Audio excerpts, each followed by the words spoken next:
Vintage car की market को कैसे इम्प्रूव किया जाए, कैसे टैक्स कम हो, क्या इसकी वैल्यू है पूरी दुनिया में? विंटेज कार को इंडिया में रिस्टोर किया जा सकता है, एक अपने आप एक बिजनेस जनरेट हो सकता है और हिंदुस्तान दुनिया की सेकंड लार्जेस्ट ऑटोमोबाइल कंपनियां हैं हिंदुस्तान में।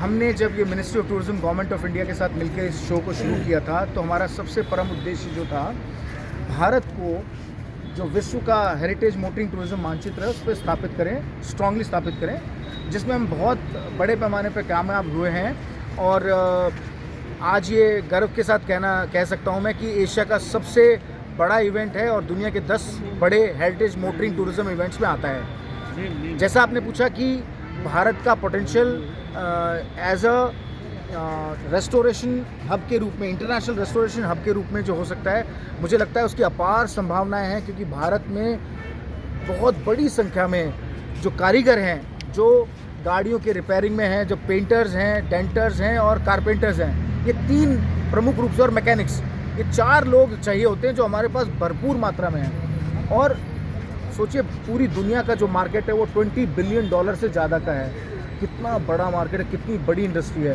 भारत उसमें बड़े झंडे गाड़ सकता है, बड़ा मार्केट बन सकता है। इसमें सरकार अगर कुछ पॉलिसी में छूट दे, इन गाड़ियों को यहाँ पर लाया जा सके, क्योंकि इन गाड़ियों को कॉमन सेंस अप्रोच लगाए। यदि एक फॉरेन से गाड़ी कोई आती है उसमें आप 100% टैक्स लगा रहे हो और विंटेज का 220% नहीं, विंटेज कार में आप 220 कर रहे हो, ये कहाँ से जायज़ लग रहा है? एक्चुअली सबको ऐसा लगता है कि ना ये अमीरों का खेल है, तो जितना दो लो, पर इसमें अमीर और गरीब का तो है ही नहीं किस्सा। ये तो सांस्कृतिक धरोहर का केस है। ये कोई ऐसा नहीं है कि इसको खरीदने बेचने का काम हो रहा है बहुत ज़्यादा, और उससे ये डिस्करेज क्यों कर रहे हैं? तो ये सबको लगता है कि ये गाड़ियाँ पोल्यूशन फैलाएंगी, पर ये गाड़ियाँ, आपको अचंभा होगा, जितना एक नई गाड़ी से अगर पोल्यूशन होता है, ये पेट्रोल से चलती हैं सब गाड़ियाँ एक तो, और आज भी इनमें पोल्यूशन बहुत कम है। आप इसका अगर पोल्यूशन सर्टिफिकेट लेंगे, और वैसे भी इन गाड़ियों को कोई आदमी केवल शौक के रूप में ही चलाता है। नहीं, लेकिन एक जो बात आपने बहुत इम्पोर्टेंट बताई कि ये बिज़नेस जनरेट कर सकता है।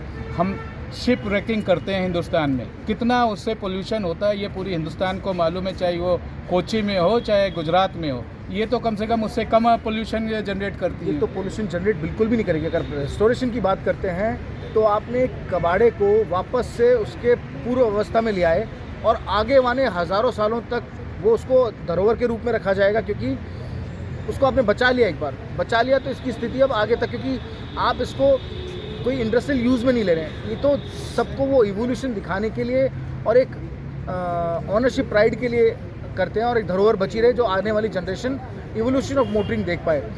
तो मेरे ख्याल से ना, और इसमें रोज़गार, कितना रोज़गार मिलेगा, अर्थव्यवस्था को मजबूती मिलेगी, बिलियंस ऑफ डॉलर्स इंडिया में लाए जा सकते हैं अगर सरकार इस पर थोड़ा सा ध्यान दे और इसको इजाज़त दे कि इन गाड़ियों को यहाँ लाके रेस्टोर किया जाए और वापस भेज दिया जाए।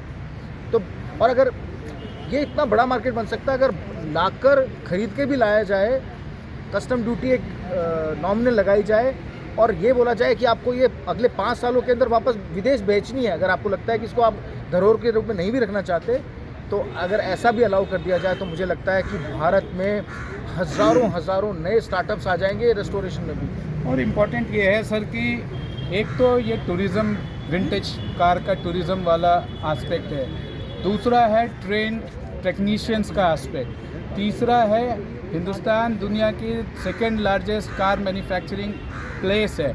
लेकिन आपने कहा कि सरकार ने 50 साल तक का वो लगा रखा है, एक गैप लगा रखा है। क्यों नहीं 50 साल से पीछे जा सकते? मारुति तो अब 50 साल हिंदुस्तान में भी रह गई, क्योंकि उनकी आज जो भी कार कलेक्टर्स हैं वो 75 के बाद की गाड़ियाँ बहुत कम कलेक्ट करते हैं। शायद इसीलिए वो सरकार ने उसको, हमारे क्लब की जो मांग थी उसको माना, और उसको जो परमिशन दिया वो 1975 तक की गाड़ियों को दे दिया है।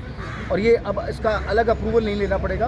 2026 में वो 76 हो जाएगा, 2027 में वो 77 हो जाएगा, तो बढ़ता रहेगा। I can understand your passion for the car. Can you tell us the name of these 2 cars, और ये कहाँ से आपने सिक्योर किया? ये जो है यहाँ 1932 की लांशिया अस्टूरा पिनिनफरीना सीरीज़ 2 कैब्रिले है, और सीरीज़ 2 की पहली चेसिस नंबर 1 कार है। ये बहुत इंपॉर्टेंट है। दुनिया में इस डिज़ाइन की एकमात्र गाड़ी बची हुई है। पिनिनफरीना ने 1932 में इस गाड़ी को बनाया था और आज हमें ये भी गर्व है कि पिनिनफरीना डिज़ाइन कंपनी को महिंद्रा एंड महिंद्रा ने खरीद लिया है। ये जो दूसरी गाड़ी है ये बहुत ही एक्सक्लूसिव, ये दुनिया में एक सर्वाइविंग कार बची है, कुछ और बनाई गई थी पर बची एक ही है। और जो ये 1948 बेंटली मार्क 6 ड्रॉपहेड कूप है, ये एक ही सिंगल गाड़ी बनाई गई थी महारानी बड़ौदा के लिए, शांता देवी, महारानी साहिबा शांता देवी और बड़ौदा। और ये गाड़ी जो है इसका जो कलर है उसके कोडिंग्स दोबारा कभी यूज़ नहीं किए बेंटली ने। ये most expensive car in 1948 made by Bentley थी। How much passion you have for restoration of the car when the car is in bad shape, and how much time that will take on a typical car? So, minimum it takes 4 to 5 years to restore a car to an international standard. It takes a lot of research, lot of patience to do it rightly, because you have to organize spare parts, you have to bring a lot of knowledge also from other car collectors who know about the Lancia, who is whatever the manufacturer is. So I think it takes a lot of time, energy, money, but it's fruitful, because when people see it, they praise it, and you feel that, oh, whatever hard work, whatever money I have spent, it was worth. Thank you very much for talking to Vision Television World. Thank you. With camera person Deepak Pranab Prakhar reporting for Vision Television World. Sir इस तरफ